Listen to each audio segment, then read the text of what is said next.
All right. Yeah, I'm Sebastian Rider. I'm a CrossFit Level 4 trainer. I've been working for CrossFit HQ for the last 12 years. I have a master's in biomathematics, and I have founded the first CrossFit box in Austria, CrossFit Vienna. Yeah, that's me.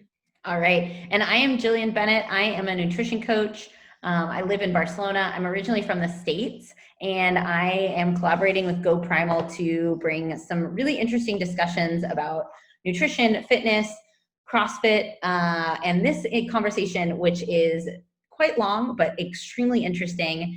And I believe that you should listen to it to the very, very end, where we talk about some recent information that came to light, so some recent some current events, let's say, in the state of CrossFit and the state of the United States and the state of racism, racism in fitness, racism in our world in general. It's a really interesting conversation. So if you have about an hour and a half of time, definitely take that time to hear us out and hear what we have to say about this topic. And I also think if you listen to this discussion and you're not sure about what actually we're talking about, is I'm going to buy a couple of more books and read more stuff and talk more to people. I think I have a very uninformed opinion on this topic myself as well. Yeah. And so I think that if you get anything out of this conversation, it's that we all need to be doing our best to learn more about our world and about the people in it, and especially about, you know, who you want to identify as in this world. So thanks again, and enjoy the talk. No, I was saying it was kind of like a bomb went off in CrossFit land, huh?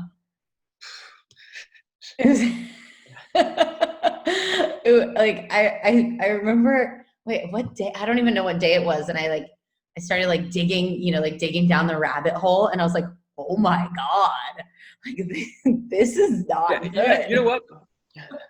I have a couple of issues with the whole discussion. I think social media is really terrible. That's the first thing. It creates so much bad. It creates so much bad behavior in people, and I think it actually brings out the worst of people, and they're all living in their bubble, and their self-righteousness to say something is incredible. And I also think it leads people to like a complete lack of trying to understand what somebody else is actually saying, and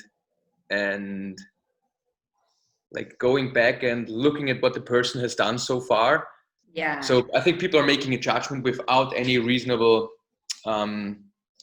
research. I think it's a very uninformed opinion that a lot of people have in this regard, and I also think it's, you know, I posted something on Facebook. I think it's my third post in my life. I didn't do a lot, and I reposted something that one of the former lawyers of Greg Glassman posted, and it says like, in defense of Greg Glassman. And I actually said, I'm not here to defend Greg Glassman. I think he pissed off like millions of people with his demeanor. Like he's a very, he's always been the kind of person to say inflammatory type things. Yeah, but you know what? I think he's actually really smart. I really enjoy talking to him, and I think he's a super smart guy. And I think a lot of the things that he's saying, I'm like 100% with him. I think he has done so many cool things in regards to fighting big soda, fighting like medical ill practice and all that stuff. I think I'm like, hey, man, you're really right. But I think where a lot of people had issues with is how he's communicating that to other people. But it actually never changed.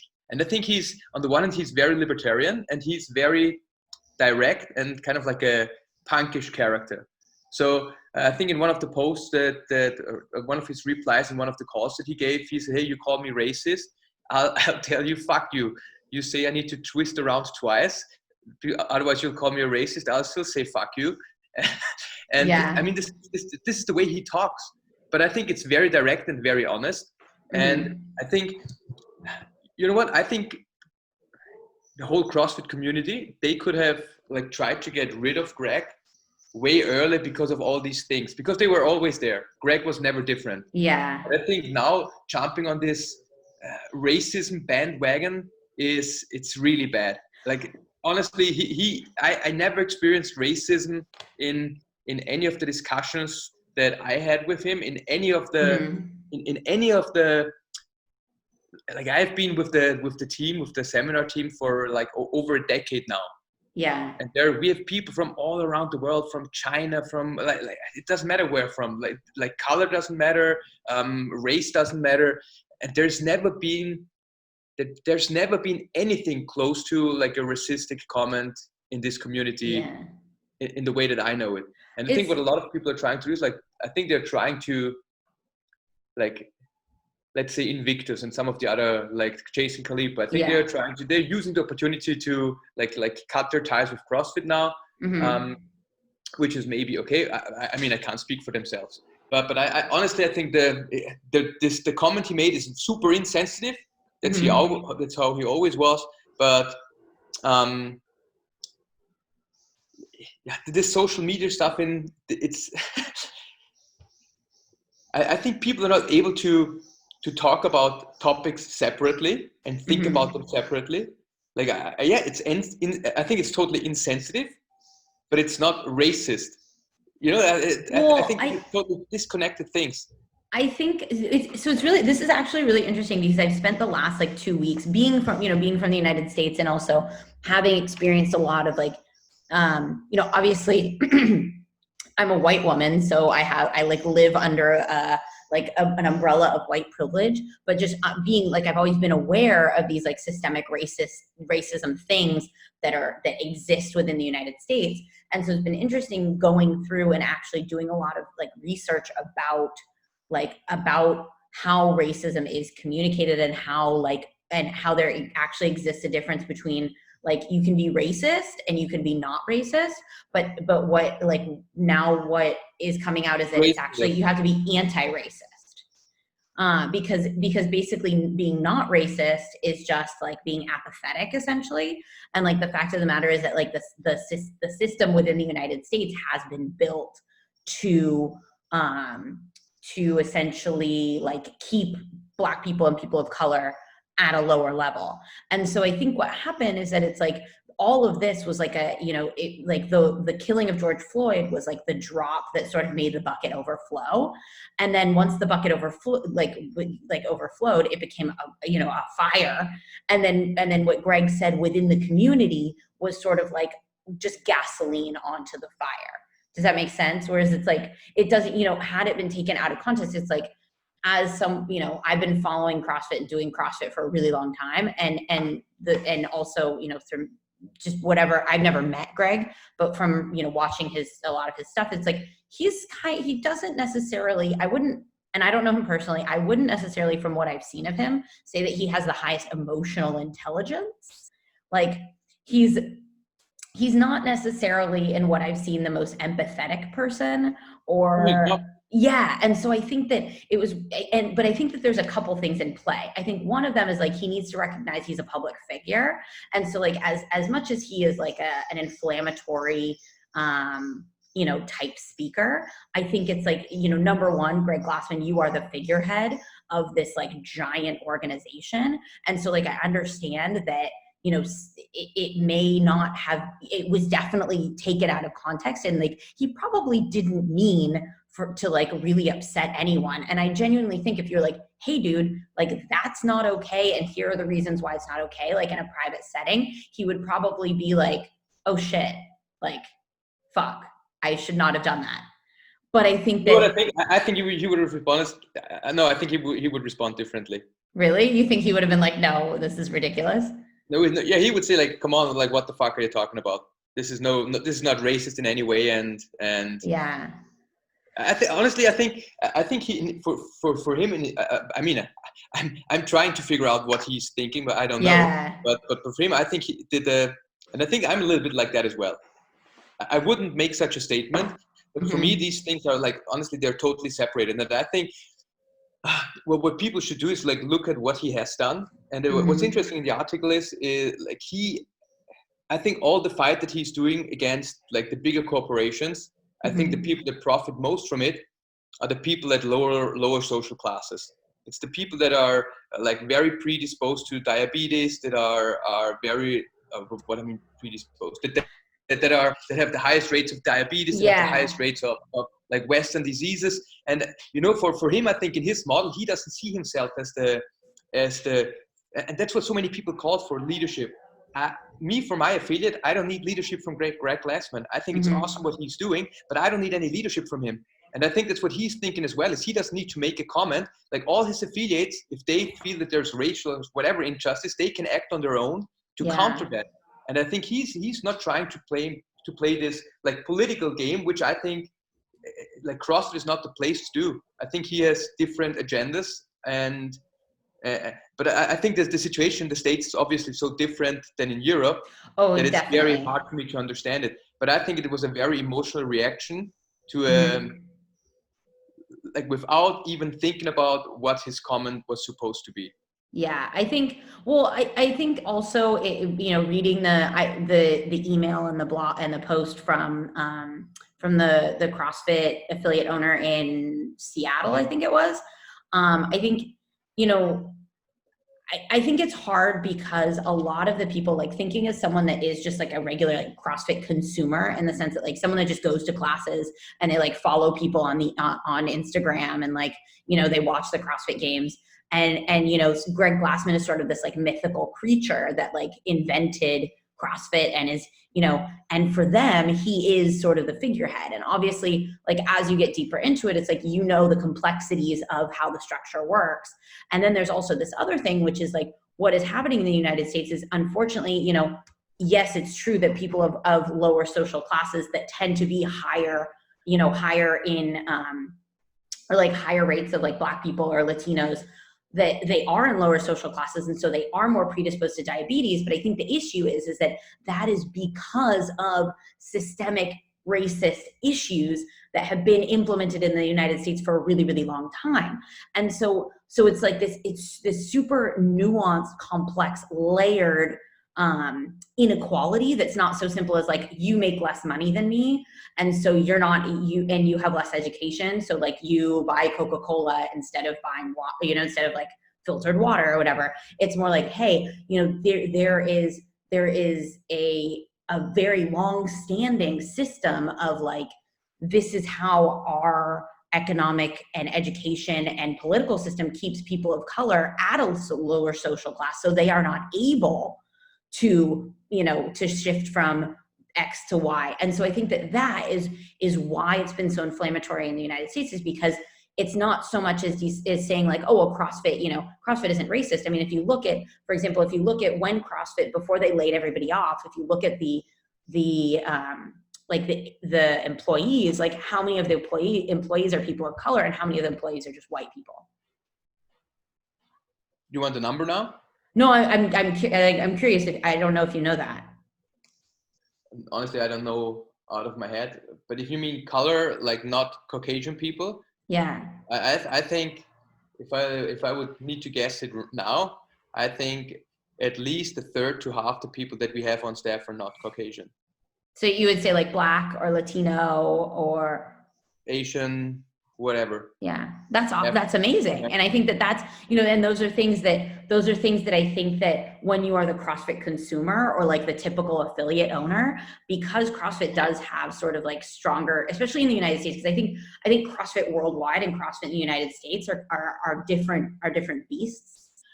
Because CrossFit in the United States is like very closely tied to military, very closely tied to law enforcement, has that sort of very militaristic type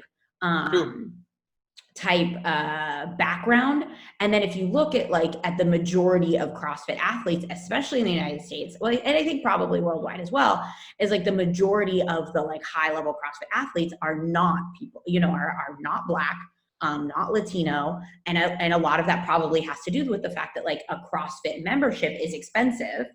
And so if you are of a lower social class, you're not able to pay the, you know, $200, $300 a month that a CrossFit membership takes. And so although you may be a great athlete, you're just not able to access those types of facilities.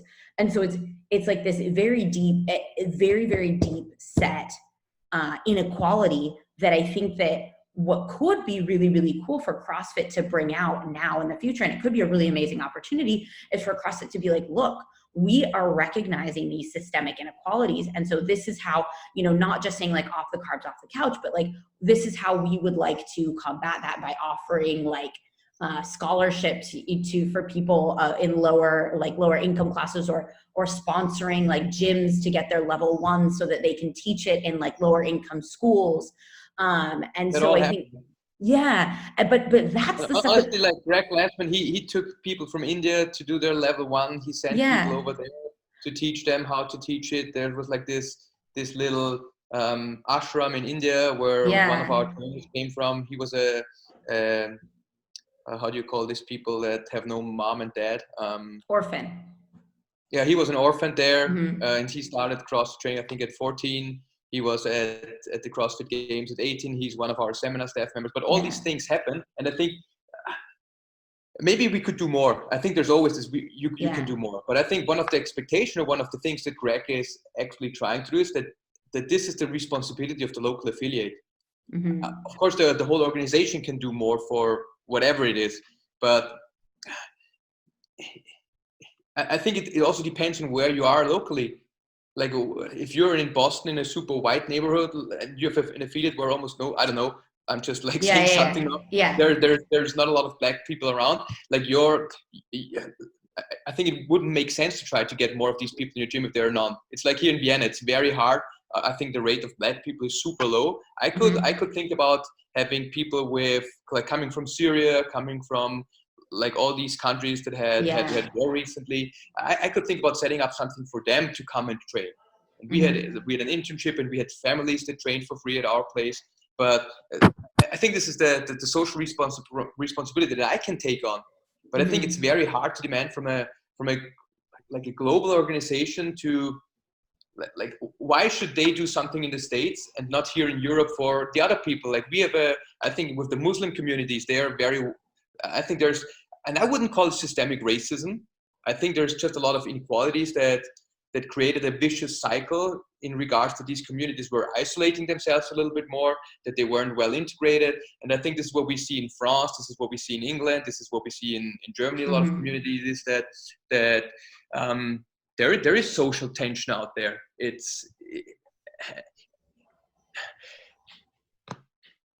And I think it's very hard for CrossFit to now say, okay, we do something over there and then something over there. I think this is something that we should do as people. I think it's always this. It reminds me a lot about the whole communication that we had in Europe when the war in Syria broke out and so many people were coming to Syria, and everybody was saying the government needs to do something. And I'm like, honestly, the government, there is this government, but why aren't more individuals willing to take social action? I can only tell you when there was the revolution in Hungary, a lot of Austrian families took up people from Hungary. They took them in their homes when they came over to Austria. Like nowadays, everybody says it's the government. Like everybody's giving their social verantwortung, their social responsibility. Yeah. They don't want to have to do with this. They don't want to deal with it. But they say there needs to be somebody that is taking responsibility. And I think that's the totally wrong way of approaching it. And I agree with you. And I think that, and then for me, for example, that's why I'm taking it on myself to like read and learn and watch and listen and just try to understand, because I'm becoming more and more aware of the fact that like, I don't know what it's like to be a Black person, an African American person, a Latino person, a Muslim person. Like, I don't know what that's like, but I do know what like the benefits that I get out of like of being who I am. And that's, just pure luck. Like I was just lucky to be born like a, white upper middle class female. If I was born a white upper middle class male, then it would have been even better,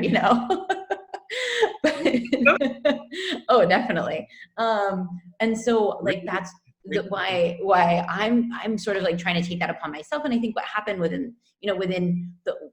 I think there's two things happening. One is that in the United States, there's no clear leadership at all. There's no clear leadership at this point. Donald Trump is like, he's a complete, like whatever, I mean, he's just not a leader. We know this. And so, and then there's like going back to, and I know that this is something that I'm still learning about, but it's like all of these inequalities essentially had the root in slavery, and have sort of had this like not ripple effect, but it's like they've laid the foundation for what the Black experience is like in the United States. And so even though, you know, we as people, like I wouldn't consider myself racist, but I also, and now that I understand the difference between racist and anti-racist, I also wouldn't have considered myself Can you explain the difference to me? Like, what is the...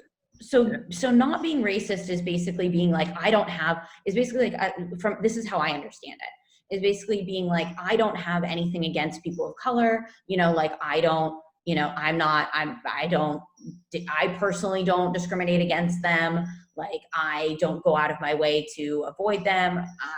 You know, I'm pleasant to everyone. That's a non-racist guy. Yeah, that's a non-racist Okay, yeah. person. And then, but the thing is that being not racist is essentially like being, and this is like, and now that I'm understanding more about it, I liken it to like someone that during the Holocaust, you know, they weren't anti-Jew, like they weren't like giving up their Jewish neighbors. They weren't saying like, hey, this person is a Jew, but they were kind of like, well, I know this isn't right, but I'm kind of just not going to say anything because this makes me really uncomfortable.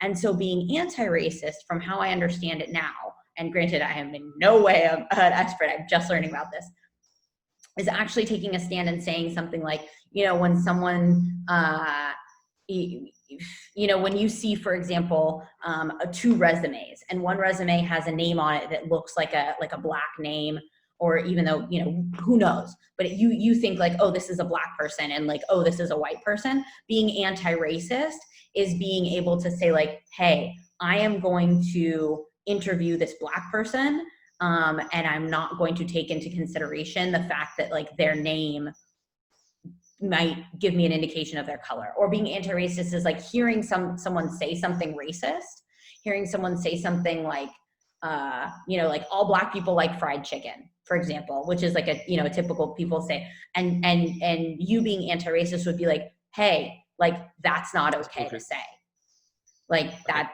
And so I think what happens is that, you know, in the United States, I think most people would say like, I'm not racist, but at the same time, they wouldn't go out of their way to be like, hey, that's not okay.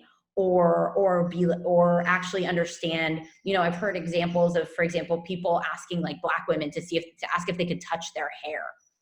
And it's like, that's, you know, and I think it's something where I've actually seen it before. But at the same time, it's like, if you kind of flip it around in your head, you're like, that's really not all right. And it's like, it's invading someone else's personal space. India?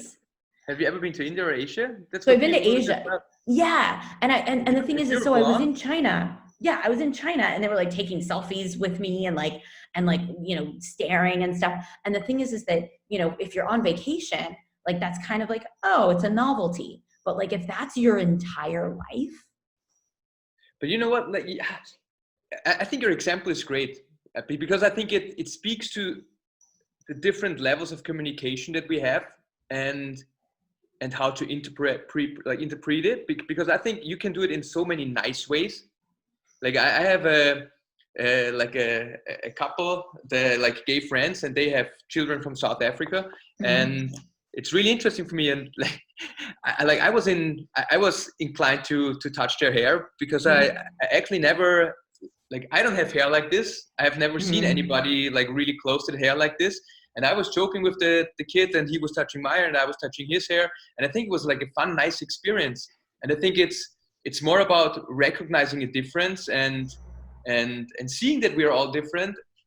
I mean, you can still say, hey, no, I don't want that. Everybody's asking me to touch my hair. But for me, that,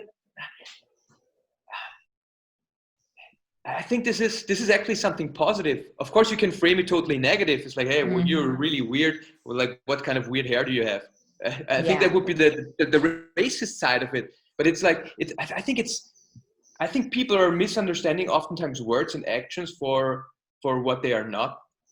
it's, you know, there was this whole discussion, actually in Europe, we never, like, you used the, can I say something like the, like, we don't say black, like, I think it's so hard to be, I think there's a lot of political correctness out there on how to call people and what names are okay and what names are not okay.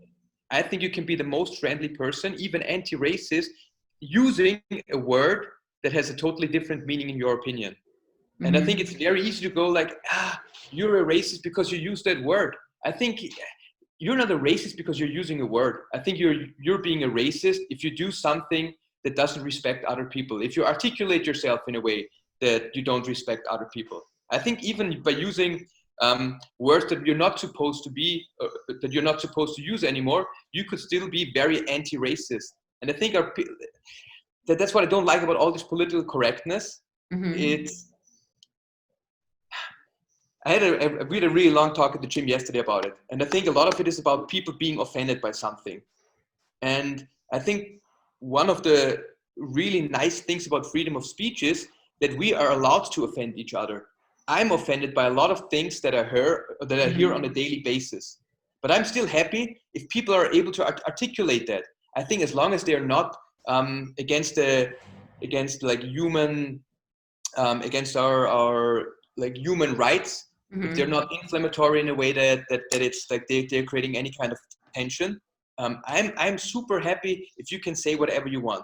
And the example I gave is, I think it was a really interesting for me, like over the last decade, to see how the gay community like got more respect, and there was more like of this, okay, we are all equal, which I totally agree on. I think everybody, I don't care if I have so many gay friends, I don't care if they are together. I'm totally for, they all should have the same rights as people that marry when they have a Christian background, when they have a background from other religions. But you know what I still think is really interesting? I think people only think very one-sided. So the Christian people now, they say they feel insulted or offended when gay people want to use the word marriage, because it's a term that they have used for the last 2,000 years to describe in their context what they are doing. So I think they might be offended by something. On the other hand, like the gay people, they are offended when the Christian people say, we don't want you to use the word marriage. So I think there's offense on both sides. And now, like for me, and I'm very neutral on this, I would say, hey guys, you know what? Pick a different name. You have all the same rights that a normal married couple has, but the term that they're using, it has a very special meaning for them. So why do you need to offend them to take that term? You know, I have a problem with this. It's like, if you're offended by something, So that I understand the sentiment, but that for me is like is discrimination. Because that's saying, like, I understand that you as a Christian person, you have this very special name for this thing, but what if you are a gay individual that identifies as a Christian and you're like, marriage is very sacred to me as well. And so since marriage is very sacred to me, I want to say that I'm married to my partner because, you know, that's important to me as a Christian person. Okay, can I say something about this? Yeah. I think that's okay. I mean, you can say this, and I have no, honestly, the whole discussion, I don't really have an opinion on this, but what I would say, if I would be a Christian person, I would say, hey, marriage is defined in the Christian way of like a man and a woman coming together, having kids. That's like how like the Christian way of defining a marriage. Yeah. So if you have a gay partner, even if you want to do that thing, it's like out of the definition that the Christian community has for marriage. It's like saying, I want to be female. Of course, I mean, there are ways of doing this, but without any like whatever hormonal replacement therapy and operations, I won't be female. Because well, you could technically identify your gender as female. Your sex would not be female. But you theoretically, you could just start dressing and acting like a woman, or I mean, even if you didn't want to, you could just decide like today, like I want to identify as a female. I think, but my sex would still be male. Your sex would be male. Your gender would be female. Your sex would be male. So when it comes to the racism discussion, I think what happens is that because it becomes not just a matter of like offending someone or not offending someone. It's the fact, so I was talking to a Black friend of mine who lives in Texas, and we were having a conversation just about what all of this meant, and I was asking him, you know, about like his upbringing and, you know, if he felt like he identified with the Black community. And he was like, you know what, I grew up in a place where it was like there are kind of kids from all races. Like I didn't necessarily have more Black friends or less Black friends.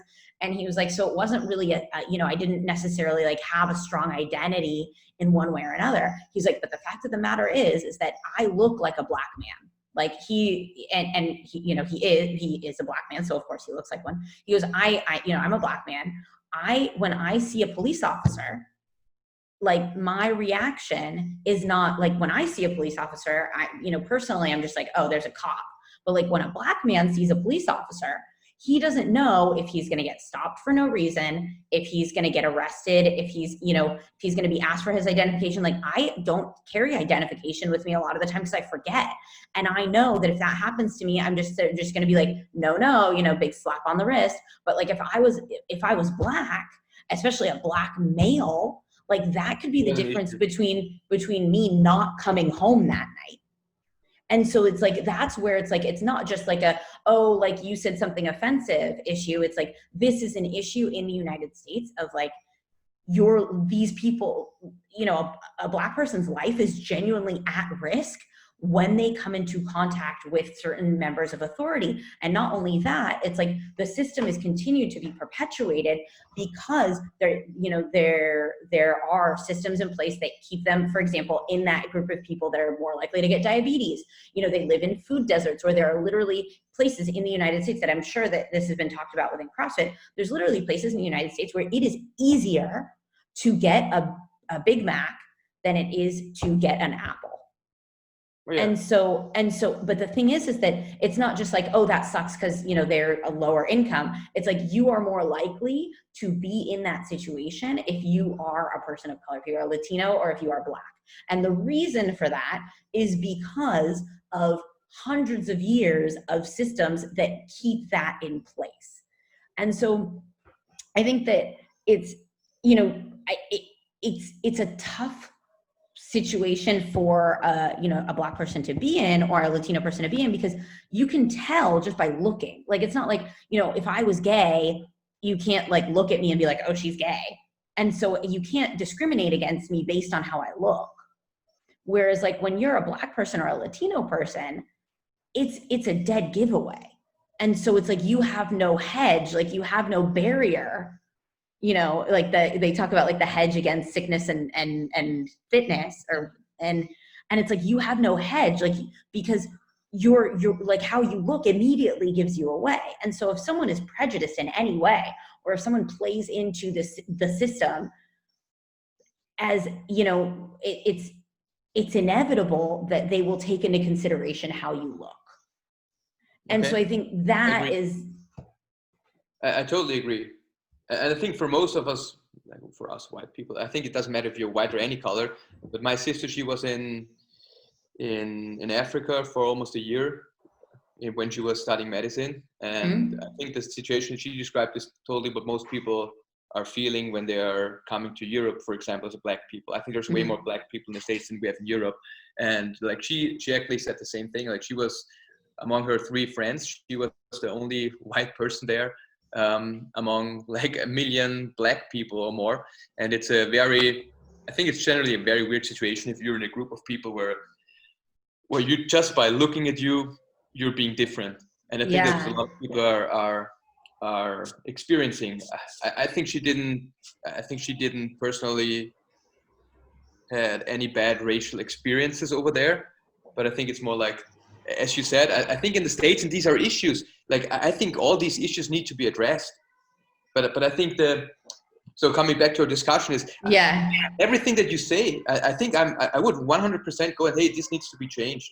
I think that's not okay. It's not okay that this guy, but not okay. It's like these people that murdered George Floyd, they need to go to prison. It's that simple. I don't know if this guy is a racist or not, but it doesn't matter if he sits on any person. It needs to happen. They need to go to prison. They did something that was not right. It was like outrageous. But I think like one of the other things that I think people have such a hard time differentiating is, Greg Glassman said, "I'm not mourning about George Floyd." And they go like, "You're a fucking racist." I don't know this guy. But and this is interesting because there was a huge post recently about all these killings that happened to black people. And I think if you look at what these people have done in the past, a lot of them, they have a pretty big criminal record. Like they shot people, they committed homicide. Even George Floyd, I think he was robbing a whatever and put a gun on a pregnant woman. And you know what? It doesn't justify anything. I think this is, I'm way off of saying, hey, this is justification for that this guy's being knelt on for now. These guys need to go to prison, and it's like, it needs to go its normal way. But, so where was my point?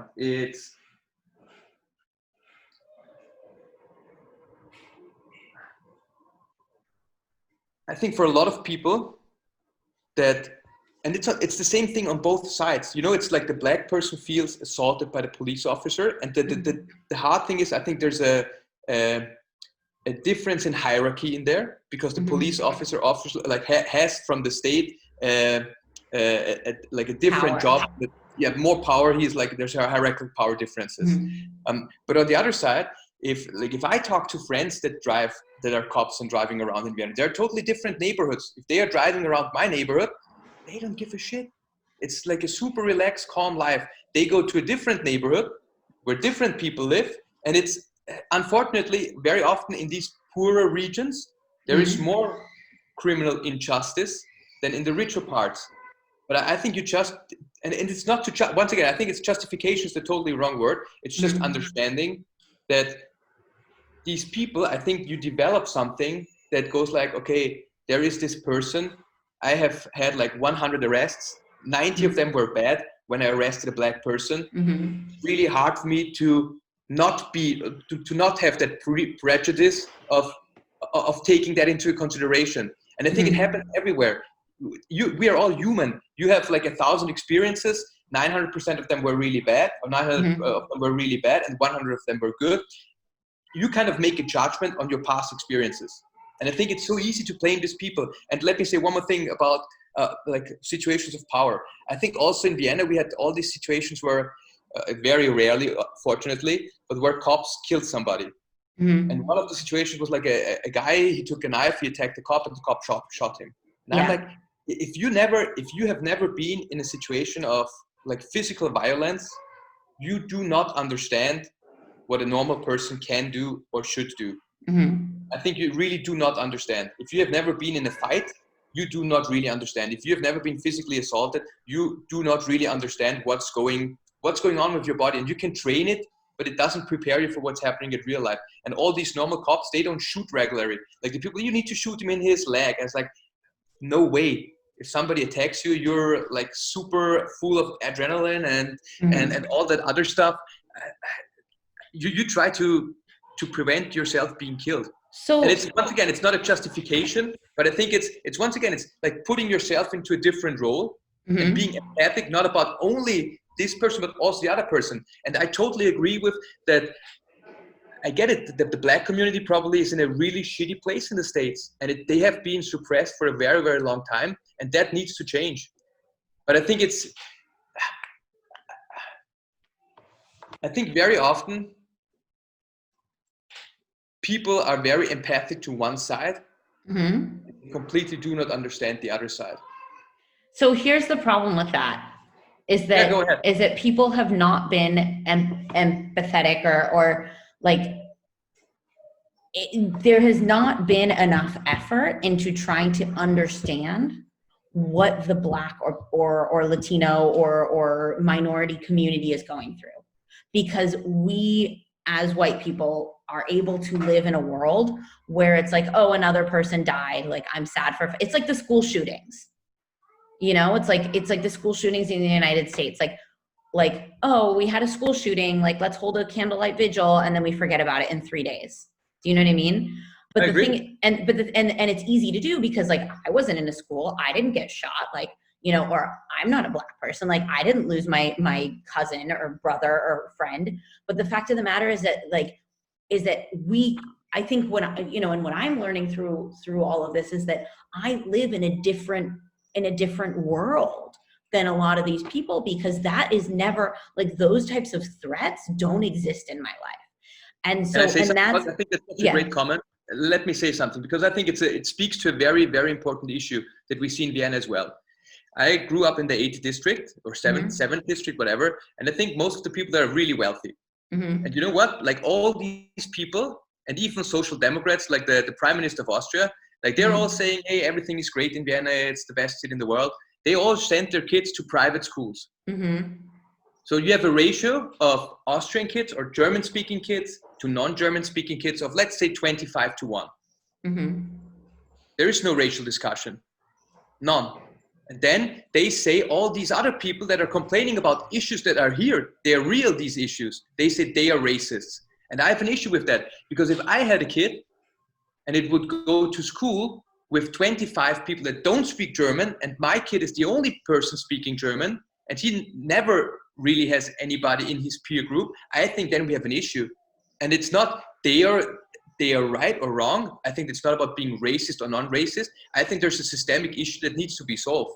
But it's very easy to blame these people that are complaining and saying, oh, you guys are idiots, you're racist, if you live in a totally different world.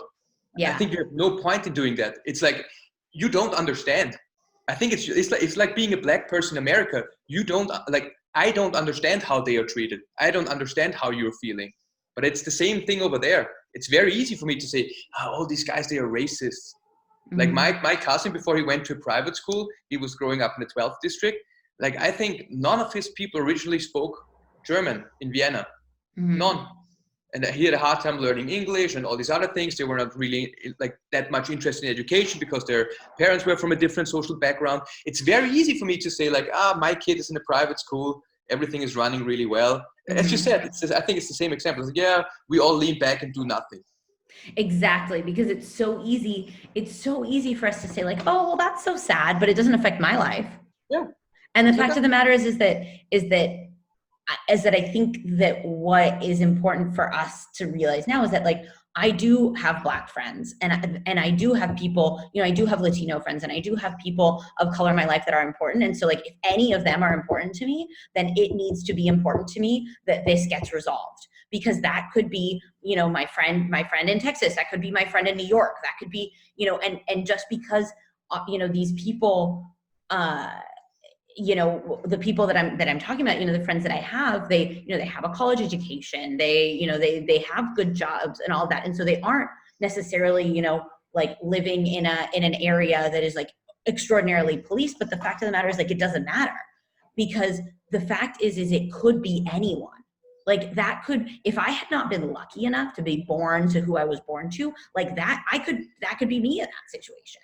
And I think that that's where we sort of, it's easy for us to disconnect, because everybody's like, oh, well, my life is already hard. And it's like, well, imagine how hard your life is. But on top of that, you can't get hired because of your name or your face. You know, you weren't able to go to college because your parents couldn't pay for it. And, you know, and growing up, your parents didn't have money to, like, or education to get you, you know, healthy food. So you've got pre-diabetes, or you've got diabetes too already. And so, like, imagine all the hard stuff in your life plus all of this other stuff that is totally not within your control. And so I think that's, like, the issue of what's happening in the United States, is that it's like, finally people are saying, like, and I hope people are saying, like, wow, this is an issue that needs to be fixed, rather than just like, yeah, there's something wrong, but, like, you know, it's not that big of a deal. And it's like, it is that big of a deal. Like, it is that big of a deal that And so, I mean, I guess tying it back to the whole CrossFit thing is, I think that, you know, yes, it was probably taken way out of context. I think that, yes, also Greg, I think as polarizing as Greg is, I think it is important for him to recognize that even if he doesn't want to, he is a leader, or I guess was a leader of a large group of people that do have economic power or socioeconomic power, and tend to be at least fairly conscious, some of them, to issues. And so he has the power, because probably if he spoke out now, he could still have a good influence and be like, look, you know what, I personally maybe should have watched what I said. This doesn't reflect my sentiment as a person, and this is what I would like to do moving forward. And I think that what I saw as sort of like the CrossFit consumer is like a big, very defensive. Like, oh, well, you guys took it the wrong way. You this, you that. It's like, look, we are all doing things wrong here. I've said and done things that and now realizing like, wow, that probably wasn't okay. And so I think it's like coming to light and having that, like, that honest, vulnerable, like, hey, I'm not perfect. You're not perfect. Like, I would like to learn. Please teach me, rather than just like a screw you guys. Like, that's not what I meant. You know what I mean? Yeah. I know what you mean. I think it's. I think if you're speaking about strengths and weaknesses and being a certain way, I think that's not how he is.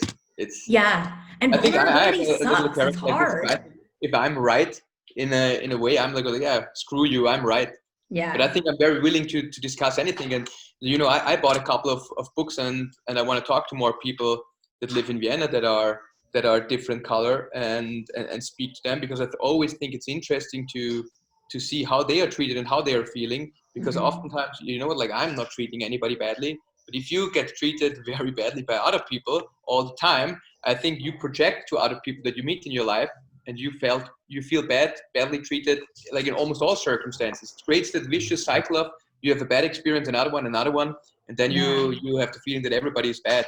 And I think that's just not the way he is. Yeah. And it's like denying reality. I mean, I can say I want Greg to say something. I think he's not. But on the other hand, I think it's also, I think it's not, I think a lot of companies, they do lip services to the current issues. They say, Totally. hey, we need to do something. A lot of these bigger companies, they do child labor in China. They do child labor somewhere else. And then they say, we're not racist. There's so much bigotry in this discussion. Mm-hmm. I'm like, you know what? And the I consumers as well. Like, we all buy the stupid iPhone, terrible working conditions for all these people in China. Yeah. It's a great product. Yeah. And I think we're making it too easy for ourselves as well. And and then you jump on that bandwagon because you're afraid that somebody's calling you a racist. And once again, I think all these problems are there and they need to be resolved. And I think they need to yeah. be resolved fast. But I think a lot of people are just, yeah. Well, and I think, and to be honest, it's like, as I am sort of recognizing and understanding my white privilege better and understanding how I've treated people. And the reason why I keep talking about myself is because it's like, I can't speak for anyone else. And I can Yeah. only, and so like, I can't speak for all white people I know. But it brings up a lot of shame and a lot of like, and shame is very vulnerable, because you're like, oh my God, I did this thing that, even though I didn't want to hurt someone, or I didn't think it was, in the end it did. And so, as a good person, you're like, well, I'm a good person. And so you get kind of defensive. You're like, well, I'm a good person. I've done good things. But like, people that do good things and are good people can still have, a bad day, or like say something that they didn't mean to hurt someone else's feelings. And so I think that's where, like, maybe our responsibility as white people is to say, like, hey, I am maybe a little bit ashamed of the things that I've said or thought or done in the past, and I'm trying to make that better. And these are the ways that I'm trying to make it better. Like, I donated the other day to this, in Brooklyn, New York. I found this, it's a wellness center that has has a program that helps people of color, like, especially Black women, like, get into for yoga classes or therapy and stuff like that. And so, like, I saw that and I was like, that's really cool. So I, like, donated a little bit to that. And it's where it's things, but that things for me where I'm like, that, like, that doesn't help me be a better person. But at the same time, if there's any way that I can sort of like alleviate the pain of someone else, even if I don't necessarily fully understand it yet, I would like to do that. And that's like that's a really vulnerable thing, because it's like that person might reject my help or my, or my like outreach. And I think that I don't know, maybe we should have you read anything by Brene Brown? No. Okay, so she's a shame researcher. It's a totally different type of science, because it's social science. And I know, you're very into like. I'm a huge fan of that. What? I'm a huge fan of social science. Okay, then you would love Brene Brown. I'll send you a couple things. She has a video that went viral like 10 years ago that's about the power of vulnerability. And I think that's sort of something there's, on this big issue, is I think that one thing that we can do as white people is like be okay with being vulnerable and being like, hey, like, I don't really know how to do this, but I'm going to try to figure it out. And I think that I think a very white male characteristic is like the like not being vulnerable and not being, and so for example, in Greg's case, it's like, it doesn't even maybe cross his mind that like he can say like, hey, I'm not an expert in this. Like, I don't know how to handle racial issues. I maybe don't know how to respond when I'm in a tense situation. Like, I apologize. And with the fact, and I think that from the CrossFit consumer side, and from everything that like things that because a ton of people have been like messaging me and talking to me about this stuff. And I think that honestly, if he were able to just like come out and say, look, I apologize. I did not react in a way that is in alignment with my values as a business owner and as a leader. And I'm trying to learn, and I apologize. And something like that would be like, I think it would blow people away. But you know what I think? I think it's interesting what you said. Like, if he comes out and says like, what I said is basically it was wrong. It was morally incorrect. I'm going to say sorry for it. Mm-hmm. And I think this is in a way, I think what he said was not, like, for me personally, when I read it and when I read the context of the statement, mm-hmm. I think it was very insensitive, but I think it was in no way intended to be racist. Yeah. But even being insensitive is probably not great. We talked about this before. I think it's the issue of being offended and being allowed to being offended and offend somebody, as long as we're not crossing some borders. As long as I'm not like saying that you're not allowed to live, or that you should be killed or something else, mm-hmm. or rob your human rights, I think we should be allowed to say anything. And it's always your personal responsibility to say I'm offended by it, or, mm-hmm. or I'm trying to state what I'm thinking about that issue and working proactively to change it.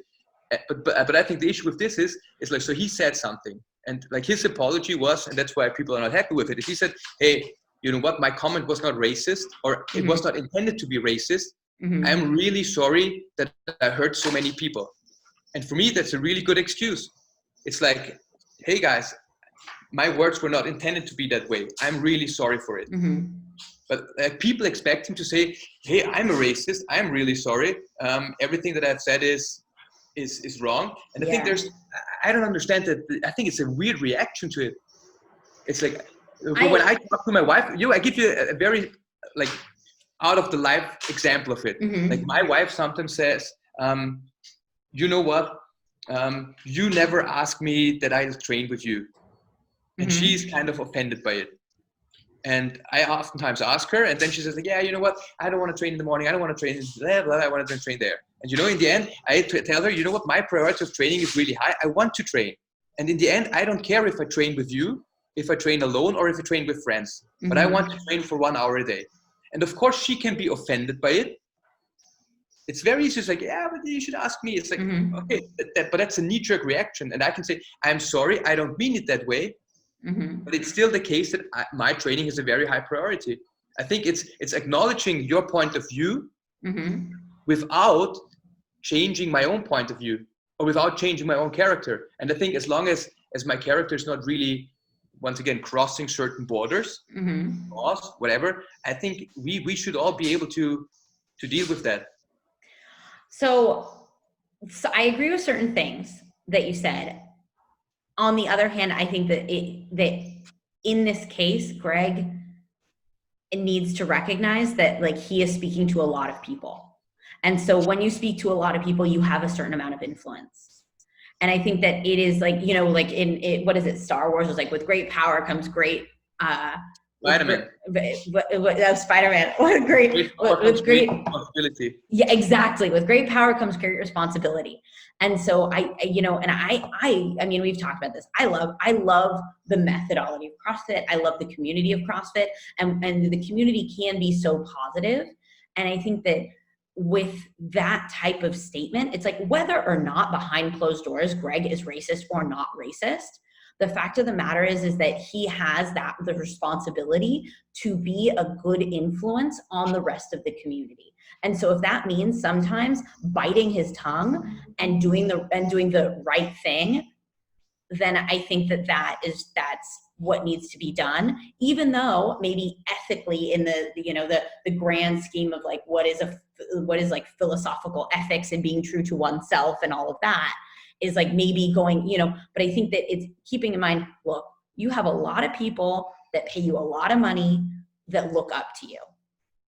And so if that means that you take it upon yourself to maybe just open up to being like, hey, I want to understand at least why this offended so many people. Like, I want to be curious about this. I want to learn as someone that is trying to better myself, as I imagine all of us want to better ourselves. You know, I would like to understand why this was so inflammatory. And if in doing so, if in learning why this was so inflammatory, I also learn how I can potentially, you know, contribute to the human race so that we can all be better. And I can actually use my, you know, this great power, great responsibility for, you know, an even better cause, then fucking fantastic. And I think that that's the responsibility that he has, whether or not the actual statement itself was taken out of context or not taken out of context or whatever. That's just my, yeah. No, I agree. I think it goes back to what you said about anti-racist. Would you expect him to be a person that stands up and says he's an anti-racist and he's saying that all these things are bad? Yeah. Isn't it? And I think it's what we want. It's like when you look up to someone, you're like, God, like, you know, I believed in you for these reasons. And, you know, in this tough time, like, I feel like, you know, that you gave me a reason to not believe in you anymore. Do you know what I mean? I had a discussion with one of my trainers, like, says, yeah, he's a leader of so many people. And I was like, honestly, I don't consider him my leader. Yeah. But that's the thing is because Basti, you are so much, like, your level of intelligence and free thinking is so much higher than the normal person. But I think once again, it's giving away self-responsibility. It's somebody else needs to say something to please me or to please my thinking. It's like, yeah. I think, you know what, in the end, I think he could have acted better in a sense that the community would have been more happy with like how everything played out. Mm-hmm. But this happened about a lot of other topics as well. But what I really don't like is like, I think Greg could have been fired, he can't be fired, it's his company, but whatever. People should have tried to push him out or could have pushed him out way earlier for a lot of different things. Like, he's not a very, I think empathic is probably the right word. I think he doesn't give a shit about what other people think. Mm-hmm. And he's not so much interested in what they say. And I think he's easily offended and tries to push down people if they don't have his kind of way of thinking. Mm-hmm. But in the end, that has always been like this. But now the only thing I'm concerned about is I think that playing this racist card is it doesn't do anybody any good. And I have a lot of, or I saw a couple of, you know, I don't live in the States, I can't tell, but a lot of black people as well is that they say, hey, we don't want that. We don't want all the time that people say we're in a poor situation. That's why everything is like this. I think everybody, like, saying the black people, we have poor, like, people in Austria as well. Like, I think everybody of us has some kind of self-responsibility. And I talked about this, which I think is really interesting. Like, socioeconomically as well. If you look at Asia, there have been super poor countries in Asia as well in the 50s and 60s, and people were not terribly violent in these countries. There was not a lot of criminal injustice. And then I think you have these communities where there's more criminal injustice. And I think one of the issues that we need to still understand and ask is like, is in some of these communities, is the culture leading to more criminal behavior? It's like a cultural thing, or like what's causing these issues? And I think just for me as a Black person, I think I would get angry if everybody's like, yeah, you're just in such a poor situation all the time. It's like blaming everything on external factors. I think there's some things that people like. You know what? No, I think no matter in which situation I would be, I wouldn't like it if anybody's like, yeah, the odds are against you. And especially people like us, it's like, yeah, everything is against you. You're really poor. It's not your fault. Things are like this. I think we should try to change the whole system. But I think like always saying like, yeah, it's the social injustice, it's this, it's that. We see so many people that are. I have many friends from university that came from very poor families. Where the and parents that's unfortunately that's the exception, not the rule. It still is like this, and I think that's a big issue. Like where the money is, where there's the education, and I think there's a lot of things that we could change about that. But in the end, like, I think what's happening right now is not going to the right direction. I think, like speaking about leadership, what should finally happen is that all these people in the States that have, I don't know how many billion of dollars, they should pay their fair share so that everything else is functioning well. Oh God, I think that there are so many problems in the United States that this is a huge problem. So I just wrote in the chat, I gave you an author and then also a documentary on the 13th. Yeah. Yeah, is that good? It's good in the sense that it's informative and illuminating, not good in the sense that like it's a feel good type movie. No, I know. But I read something about it. Somebody posted about it. Definitely check that out. And then Brene Brown is the shame researcher. Okay. Yeah. I read about that. Yeah. But I think that we could probably go on for hours about all of the other problems in the United States. The main, like starting with like looking at who is in the White House right now and then trying to figure out like how the fuck that happened. And then looking at, I think what is going on in the United States as far as is the anti-racist movement and the call for the changes to the police system and the social justice system, I think has been a long time coming. Has been a really long time coming, and I think that there's some really interesting. I'm actually going to send you.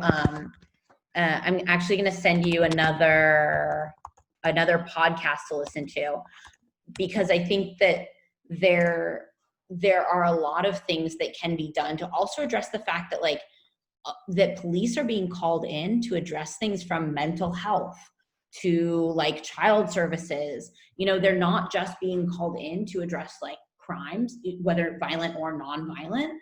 And so I think it's, it has a lot to do with police reform, and then it has a lot to do with like recognizing that there are systemic inequalities. How do we make an effort on an individual level? Because I think a lot of it does come to the individual level. Like, if I am the CEO of a company, what am I doing to include people of other races in my company and making sure that they have a voice? And I think it's always easy to sort of like eliminate the other because it's something that we don't necessarily understand. And it's so much easier to sort of ignore it than it is to try to understand it. And I think that if anything is happening right now, many of us are trying to better understand it rather than just ignore the fact that it exists. I mean, it's a very positive. Yeah, and I hope and I'll send you a link. I made a Google spreadsheet of all the stuff that I've been reading and watching. Cool. Really? That's nice. Yeah. I made it yesterday because I was like, I feel like, I I've spent so many years not understanding this stuff. And so it's a little bit sad that it's just starting now, but I guess everything needs to have a beginning. And so it's better, it's better to have a beginning at some point than to never have a beginning. Yeah. And I think in your case, I think if I would be American, I would read way more about that as well. Oh, definitely. I think we have different problems in Europe. I think we don't have the problems with the Black communities. I think we have, if at all, we have problems with like refugees that come to Europe, and like how to integrate them well. But I think these are our social problems that we are running into, and but they are different than the problems that you have. Thanks for the link. That's awesome. Yeah. But I think it's really important to, you know what, I think to have an informed opinion and to have an opinion where you try to see a lot of different sides. I think very often we tend to favor the side. Like for me as well. Like, it's very hard for me to speak about all these topics. Mm-hmm. Rationally, I think what Glassman did was in no way, for me personally, offensive. I get it that other people got offended by it, and I think he could have reacted totally different as well.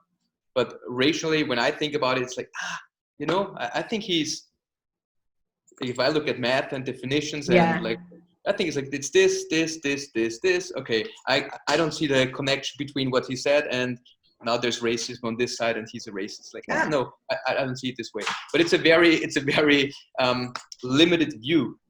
And I think being in the States and understanding all the issues that you guys have makes it completely different and more complex than what I'm maybe seeing it from my rational side right now. Yeah. I mean, I think I think for many years, I sort of saw Greg Glassman as like the kind of like the drunk uncle of CrossFit. He would just like stand up there and like yell stuff like, bah! Carbs or whatever. And it's like, and eventually the drunk uncle is gonna say some stuff that you're like, that's not okay. And I think it's, had he just been like someone's random drunk uncle, it wouldn't, it would just be like hey, that's not cool. Like, shut up, Uncle Greg. But the fact that he is a public figure, it changes the impact of the words, and it doesn't change the sentiment necessarily, but it changes the impact that the words have. And so, I think that's where like, that's why we don't have CEOs that are people's drunk uncle, because they're going to say something that's going to offend someone and they're not going to know how to clean up the mess. Yeah. My brother just said in the background, that's true. But on the other hand, there's an argument. I kind of agree with what you're saying. I think his behavior is offensive in a lot of ways. I agree, and I think if I would be on the other side, I would be like, whatever. I think one of the issues that we run into is if we always, and I think that's what's happening is like a lot in our societies, that it's very polarizing. There's only right or wrong anymore. You say something and you're categorized to being this way or that way, and then there's no discussion. There's no meaningful discussion anymore. But the meaningful discussion has to come with the openness and willingness to recognize like, hey, I could be wrong. That's a real open discussion. I'm totally with you. But let's say it this way. Hey, if somebody would have posted, Greg, like, what the fuck do you mean with that statement? Mm-hmm. Like, I don't get I don't get to the, like, what does your statement mean? It's flight 19. Yeah. He posted this, like, I think 15 hours later, he posted what he meant with it. Yeah.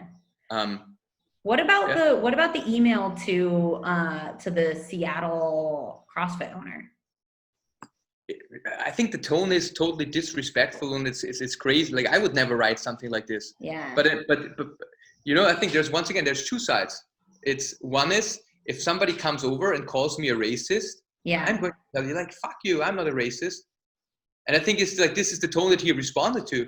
Yeah. I can write a very nice email, in essence, like blaming you for a lot of different things, and it sounds really nice and but it still feels like an attack. So basically he felt very attacked, and that's the way that he responded. Yep. Yeah. But I think you can see his side as well and say, okay, like, he has been accused of racism, where he himself says, hey, I've done so many things for whatever, like, he builds schools in Kenya and what. I think he's totally not a racist. He's a very liberal person. He's not a racist person. Like, really. I told you, like, like the whole community that I've been living in for the last 13 years, and I know a lot of these people more well or less well, but there's never been any kind of like racist comment in this community, never, ever. And I think it's oftentimes offensive and aggressive and maybe a little bit over the top. But on the other hand, I think it's like speaking up to something without immediately being like put into one like direction is, it's like, that's what I meant before. In Austria, we have these same issues. Like people say something about something that should be changed, and they are termed racist. And I think if we have this, hey, you're racist or you're not a racist, it's like, we all have our views. I think if we articulate them in a way that they are not violating human rights and everybody's dignity, hell yeah, please say what you think, and then let's try to come up to a meaningful conclusion. But I think nowadays it's like, it's this and the other person says it's that, and then nobody talks about it anymore. Yeah, I think the open dialogue is definitely a really important component. I think, well, so what do you think about all the, like, because I saw a bunch of the like level 1 seminar staff in the States were they just straight up were like, I'm out. And so do you think, and this is like, maybe I don't understand it properly, but like for me, once again, I think there would have been many ways or many opportunities to get out because Glassman said something in a very rude way. But I think this statement is, for me, it's probably, he never thought about like that it could have a racial meaning as well. But I think this statement is the last one that I would get out for. I think there has been a bunch of others where like, okay, this was really offensive. Yeah. So maybe they were just like trying to find an excuse to get an excuse. No, I don't think so. Honestly, I think for a lot of them, they made a big sacrifice by saying something like this and by like saying I'm out because they were financially dependent on it. Yeah. But I think it's like, I don't want to judge the moral. I think it's like from what I know, I can only speak for myself from what I know, what I've experienced over the last 13 years. Like my point of view is different. Like, as I said, I think Glassman is very harsh and offensive, and he gets very aggressive easily when he's being like, when he has a contrarian view. But I think like his statement was not racist in any way, and that's why I think it's problematic to distance yourself from the racism if you don't see the racism. And I don't want to do it. You know what I mean? I think like, hey, whatever he said is, it's way too offensive. Don't write it like this. But I think under like putting into his mouth that it was a racist statement is, it's hard for me to say it this way. Or it would be really, I think it's, if I look at the facts, it's not what I'm seeing. Let's put it this way. I think what, from my side, what it is, and what I believe is that he probably didn't put enough thought into the statement to realize that that it was a racial, like I do believe it is a racist statement. But I respect that. But I don't think that he necessarily put enough thought into it. Like it was probably like an off the cuff thing where like he didn't realize the impact it was going to have. And I think that in itself is like, you know, we're in a time in which it's very, very important to understand the impact that your words have on other people. And so I think it's like, sorry, Greg. Okay, but can you explain to me, why do you think it's a racist statement? So the Floyd 19? Yes. So so Black people and people of color in the United States are being infected with the coronavirus at much higher rates than white people. And a lot of that has to do with their lower socioeconomic status. It has to do that they are also the workers that tend to have to go out to these like to the grocery stores, to the food places, to the places that have been like, you know, had to stay open. And so they haven't been able to take the proper social distancing precautions that a lot of people of higher socioeconomic status have been able to do, because many of them, their jobs, they can't work from home, or because of their lower socioeconomic status, that is a systemic problem dating back to many, many, many years ago. Because of the things that we talked about earlier, because of that, like they've also had, you know, they've lost their jobs at a much higher rate. And so they're the ones that have become a lot more impacted by the by the COVID-19 pandemic. And so basically that statement, the way that I see it, is it came out sort of like victimizing the Black people, being like, oh, well, you know, you've been victimized by this George Floyd murder, and you've been victimized by COVID-19, like basically like a big fuck, you know, like a big fuck you. You know what I mean?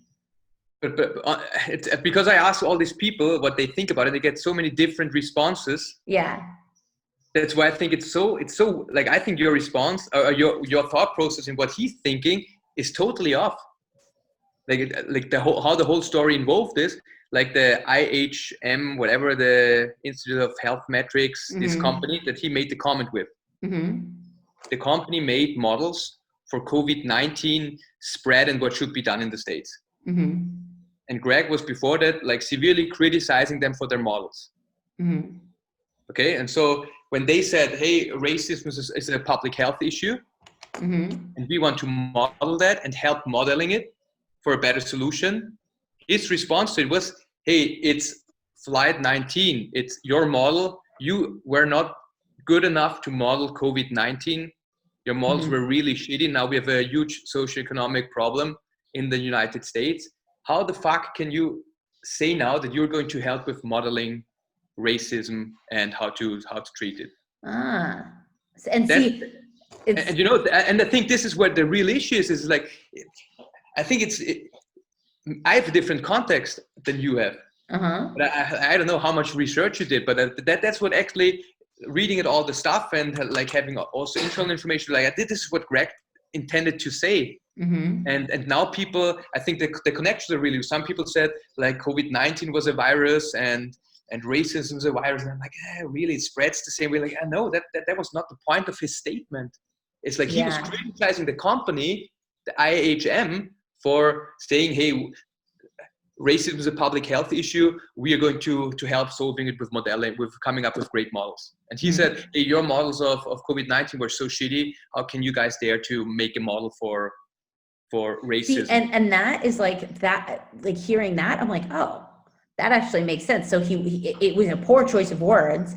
However, the sentiment is actually so different. Yeah. It's like, hey, he said, hey guys, you're fucking idiots. You have no clue what you say. Your modeling is really bad. And that's it's flight 19. It's the next problem that we're going to see is when you guys start modeling racism. It's like, hey, it's as great as when you guys are modeling COVID-19. And so then I think that the issue is that if, you know, and this comes down to, because people are so emotional, like things are not just like politically charged and economically charged or racially charged, but people are also pretty emotionally like invested in this. And so, like I said before, I think that if, you know, it comes down to like, if Greg was able to be vulnerable enough to come out and be like, hey, you know, like, I apologize for how this was taken, and was able to explain it, I think that would humanize him so much in the face of everything that we're doing. But I don't imagine him doing that, because I don't know him as a person, but just like from what I've seen and from what I've heard and from, you know, from what you've told me, I don't see him coming out and doing that. But I think that would have something like that would have such an impact. Can you imagine? Know what? Wait a second. I don't have Twitter, but Twitter, like, he tweeted something. Yeah. But that's the thing is, like, Twitter is only 140 characters. It's like I think he tried to come up with an excuse where I thought it's, I mean, I don't know if it's the greatest excuse of all, but where can I find it? Tweets and Antworten. Give me a second.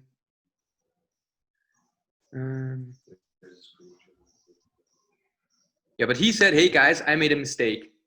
Like, you know what? I think his answer didn't really speak to, I think the disconnect is, I think his statement was like my interpretation of his statement, and I think his intention was exactly what I told you.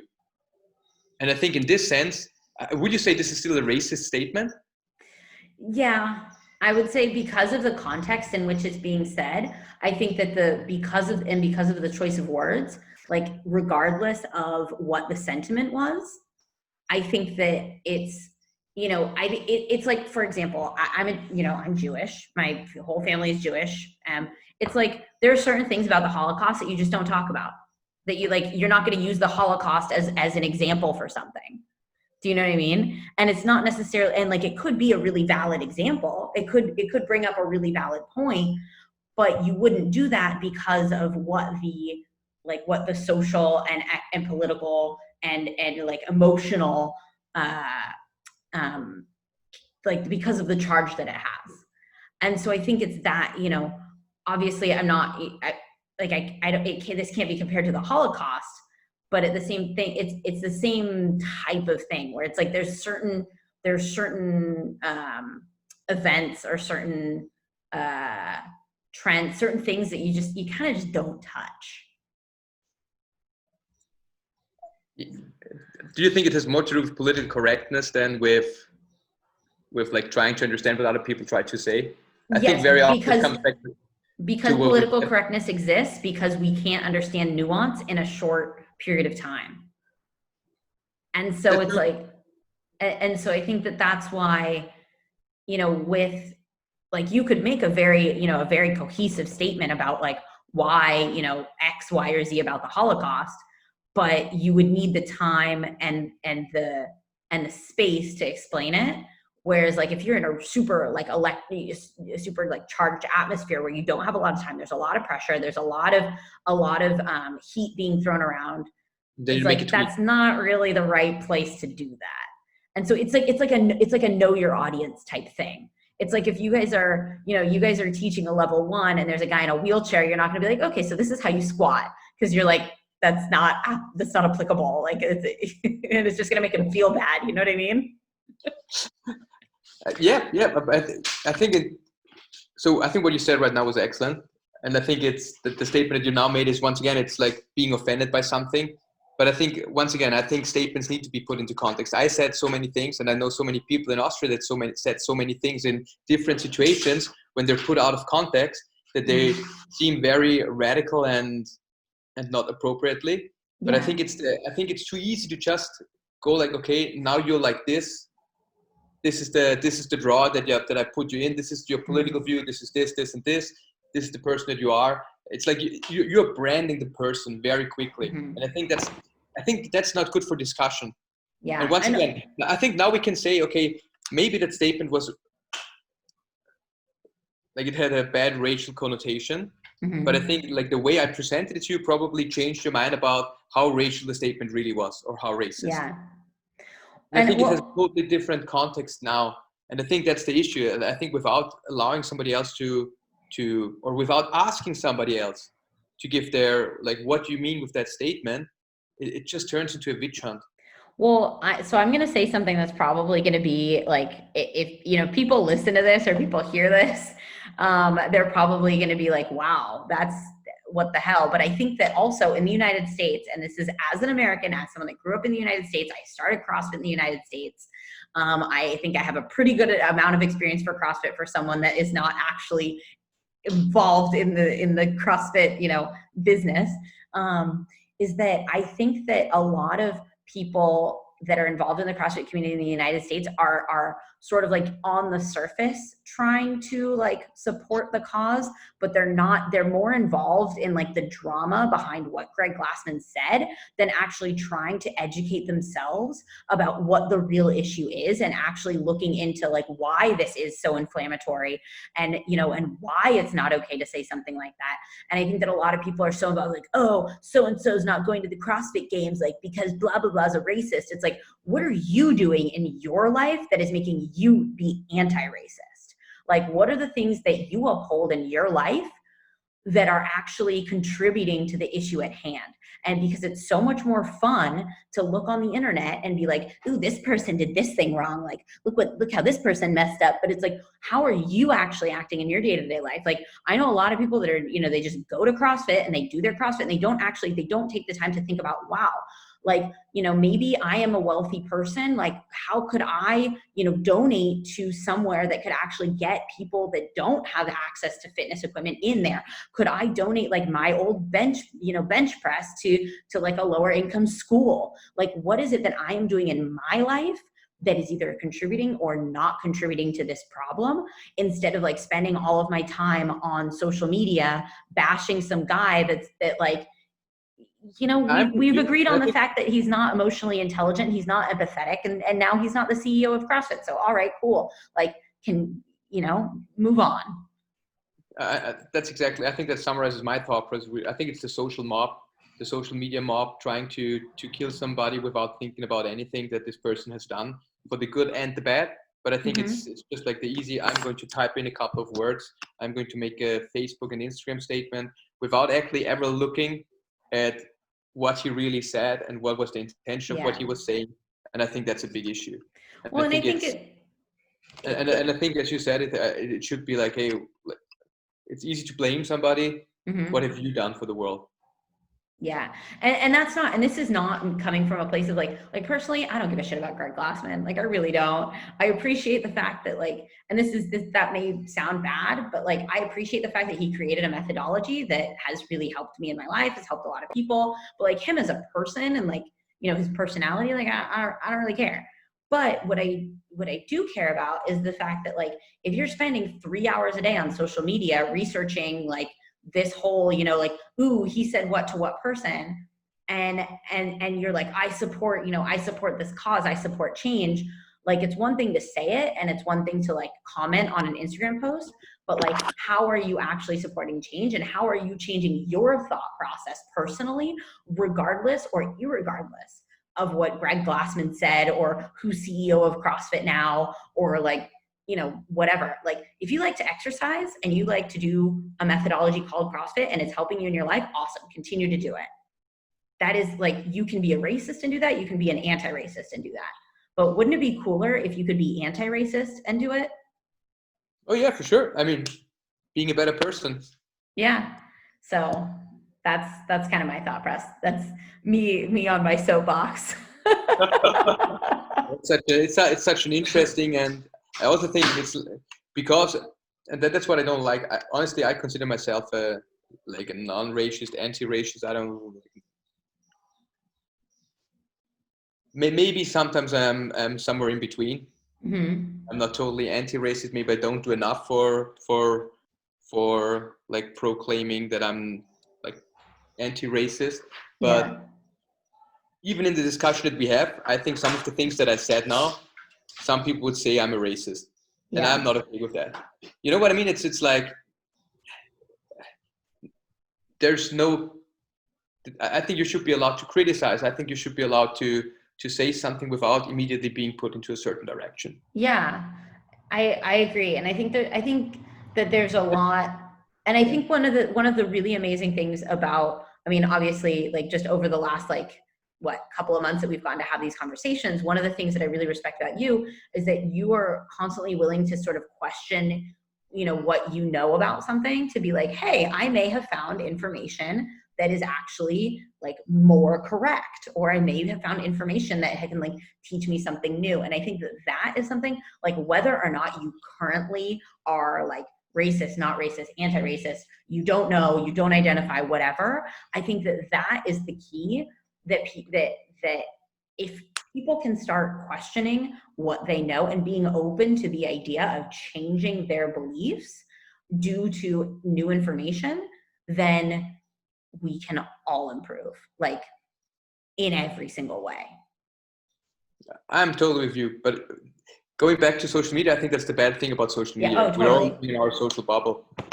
Yeah, I mean, it's a hit of dopamine. Last night, because I've been like obsessively like watching things, and and there is some really amazing content. That's a problem with social media, is that there's some really amazing instructional content, and then there's so much bullshit. It's like, for every person that writes like a well thought out piece on like why carbohydrate intake is important for you when you are doing like high intensity exercise, there's a meme that says like if you eat 4 almonds and drink lemon juice, then you're going to lose all your belly fat in 12 hours. And it's like, how do these two things exist like in the same coexist? How can they coexist? I know. Yeah. So I think in social media, it makes it really easy for us to condemn, and it makes it really easy for us to draw a quick judgment. And I think the reason for that is because a lot of us are scared to actually question the beliefs that we have, because it's so much easier to just say, this is right, I'm going to stick to this, I'm going to hold on to this thought, and I'm going to refuse to change it. You know what I think is super interesting? Like when you, and I think that's what empathy is. And I think a lot of people, they think they're empathic, but I think they aren't. And for Mm-hmm. me, it was super interesting to like, that's why I asked all the people like, well, how do you interpret this statement? And then they get these different interpretations. Like, yeah, of course, if I would interpret it this way, I would say like, he's a fucking racist. Mm-hmm. I would change my point of view. So if I didn't know Greg Glassman and I went to the discussion without knowing anything about it, and you explain your point of view to me, and I'm like, I've never done CrossFit, I don't know this guy. And I'm like, yeah, he's a racist. And Yeah. that's my learning. But on the other hand, if I get all this other information, I think this is once again having an informed discussion.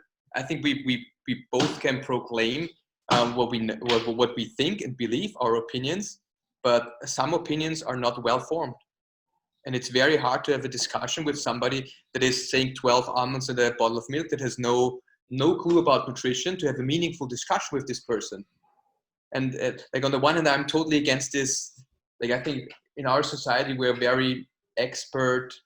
I don't know. Like we have a lot. We want to create experts that tell us what we should do, and Mm-hmm. I'm very much against that. I think it's really bad. I think with a little bit of reasoning and thinking, you can make a pretty good own judgment about Mm-hmm. almost all things in life. Being it COVID-19, being it nutrition. Honestly, maybe I think you don't. If you really want to, you don't need a personal trainer. You don't need a nutritionist. You sit down, you read for 3 months, and you probably can have a very well-informed opinion about a lot of things that is kind Yeah. of reasonable. But most people don't want to do that. They don't want to think. They want to have like this easy thing. So on the one hand, I think having this like experts and people following all these experts without thinking for themselves, I think Mm-hmm. it's not the situation that I want to have. I think it's a very like giving away your own responsibility for researching and just looking up to another person. Yeah. And now I talked along. What was I about to say? Expert status and uh, And the opposite of expert? No. but on the other hand, yeah, sorry. So and on the other hand, all these people that make judgment calls or state their opinion without having a properly informed pool, I think that's equally bad. You know what I Yeah. mean? It's like I think I can have a discussion with you about certain topics in nutrition. I think you Mm-hmm. should, or we should be able to have a meaningful discussion, even if we're not that great, about the book from Sarah Gottfried, with somebody that is really good in hormones. Mm-hmm. But we have a baseline knowledge. I think if we have nothing, and I just proclaim like, yeah, what you say is really stupid. I have my almond diet. It's like there is no meaningful discussion anymore. Yeah. And I think very often we are like, okay, we are looking at one side, we are looking at a certain piece of information, and then we go like, I'm not looking at the other side. This is the one thing. And it goes back to having different opinions and acknowledging different opinions and making your own opinion out of that. And the crazy thing is that a lot of it doesn't even necessarily come back to intelligence or not intelligence. It comes back to what I mentioned earlier about vulnerability, because vulnerability is being able to say like, you know what, you're right. Like, I don't really know that much about this thing, because that's scary. Like admitting that you aren't Yeah. super informed is like, it's terrifying. And it's way easier to be like, to be super sure about yes or no. And we as humans, we're constantly trying to categorize everything. Like we want to be able to put things in different buckets. Like we want to say like, racist, not racist, like CrossFit, not CrossFit, healthy, not healthy. And the fact of the matter is that as much as we try to make everything black or white, like you said, nothing is black or white. I think there are certain things that like you could say, for example, with this racist topic, like there are certain things that you can see and you'll be like, that is a racist action. I agree. And so there are things that are very polarizing or have that yes or no or the black or white response. But I think the majority of things, like with anything, it's like most things are going to fall here, and then you have the things on the outer ends of the spectrum. It's like killing someone, like we're going to go ahead and put that on like the no, that's not okay. But like there's a million other things in the middle that are sort of like on that grayish spectrum. No, I agree. Like killing somebody and always giving in are Yeah, maybe exactly. totally opposite sides of the spectrum. Most of our human behavior shouldn't fall into any of those. Mm-hmm. But I think there is like most often it should be kind of like an in between and not it's this or that. Yeah, I agree. Basti, I have I have to pee so bad. And I have so much work to do today. Enjoy. But Great talk about Sarah Gottfried's book. We'll do this next time. Yes, we need to. I need to tell Adrian that he needs to stop telling me what to talk to you about. Like today, I almost told him I wanted to be like, Adrian, just so you know, like this is just me and Basti hanging out. This isn't like, and he was like, no, like you guys are gonna talk about CrossFit. I was like, fine. This is what he said to you? He didn't give me any instruction this time. Okay. He wrote me and he was like, you guys should talk about CrossFit. And I was like, if Basti's open to talking about it, like I'm open to talking about it. But I almost sent him a message being like, just so you know, like this is just us wanting to hang out and talk about like nerdy nutrition stuff, but whatever. But it's amazing. And you know what? I think it was really nice. And I think it was really nice to hear your points of view in regards to what you consider racism or not. Mm-hmm. Because once again, I think I don't have I think I'm definitely a non-racist, maybe not an anti-racist in a lot of my behaviors, but for me, it's just so fascinating to like how other people interpret this context. Like my uncle sent me a message. He's not into CrossFit at all because it was posted on one of the biggest media networks in Austria that he made a racist statement, and I'm like, well, he sometimes is a really douchey person. I don't think he's racist. But but you see it spreads everywhere. It's crazy. That's true. Before we finish, we have to present ourselves because we forgot to present ourselves again. Hey. All right. Wait. 3, 2, 1.